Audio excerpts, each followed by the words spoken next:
उधर जब अभिनव को गुस्सा आ रहा था, तब इधर वही हट्टा कट्टा सा आदमी हाथ में सिगार लिए अपने सेक्रेटरी के पास खड़ा था।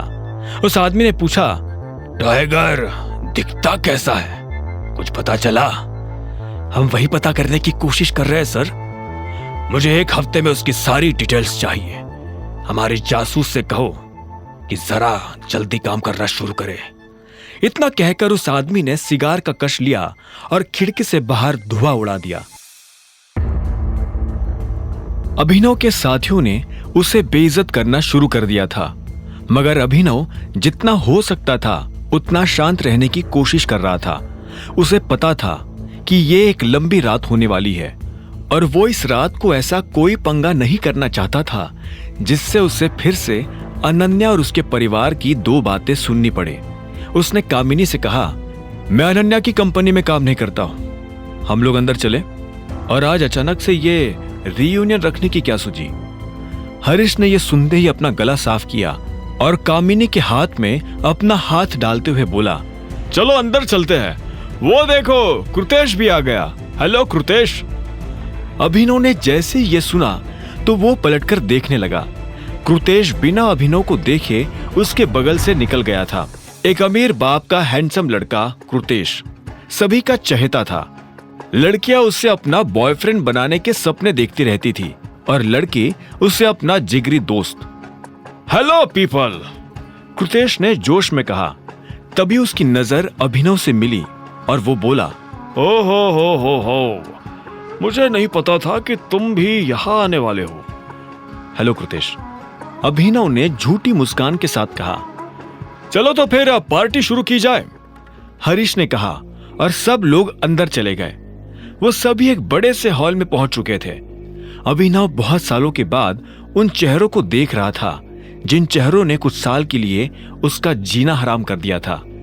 हालांकि हमने कोशिश की थी कि सब लोगों को बुलाए, लेकिन अनफॉर्चुनेटली सारे लोग नहीं आ पाए। जो नहीं आए वो बदकिस्मत है, और जो आए हैं मैं उन सब की तरफ से कृतेश को थैंक यू कहना चाहता हूँ। थैंक्स अ लॉट कृतेश, अगर तुम नहीं होते तो ये सब नहीं हो पाता।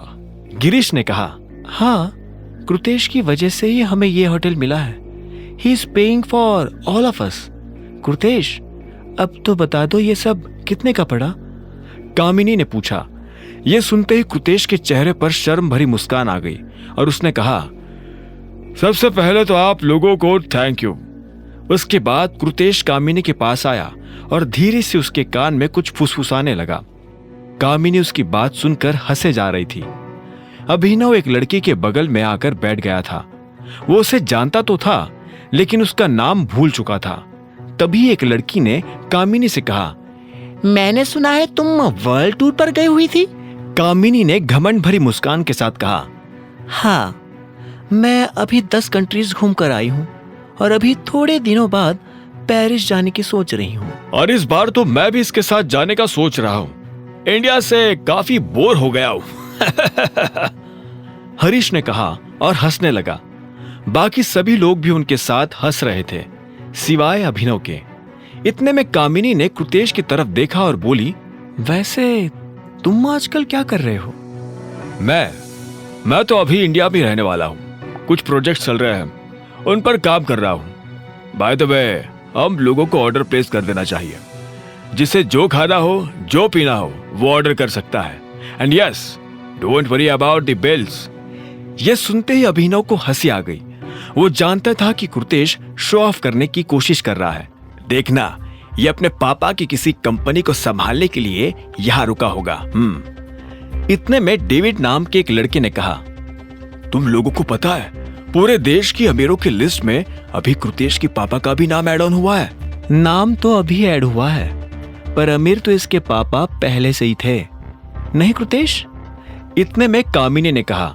वो दोनों एक दूसरे को जिस तरह से देख रहे थे, ऐसा लग रहा था कि उन दोनों में कुछ खिचड़ी पक रही है। अभिनव की नजर सिर्फ कृतेश पर थी। उसका घमंड वक्त के साथ बढ़कर कम नहीं हुआ, बल्कि और ज्यादा हो गया था। हाँ, लेकिन तुम्हें पता है ना, उस लिस्ट में सबसे ऊपर किसका नाम आता है? टाइगर का। इतने में एक लड़के ने धीरे से कहा। यह सुनते ही हरीश बोला, टाइगर का? हाँ, उसके पास अभी भी बहुत सारे एसेट्स है। टाइगर सबसे ऊपर है और उसके बाद है दिक्पाल चिंगावत। हाँ, पर यहाँ तो सबसे अमीर कुर्तेशी है ना। कामिनी ने बात छुपाने के लिए कहा।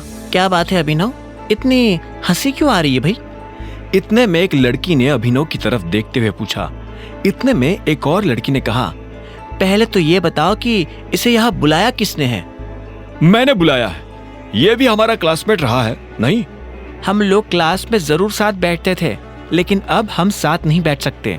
हाँ, मैंने भी सुना है कि ये डिलीवरी बॉय की नौकरी करता है। आगे की कहानी जानने के लिए देखें अगला एपिसोड सिर्फ पॉकेट एफएम के यूट्यूब चैनल पर, और द रिटर्न ऑफ टाइगर के सारे एपिसोड्स को सुनने के लिए डिस्क्रिप्शन में दी लिंक से डाउनलोड करें पॉकेट एफएम ऐप।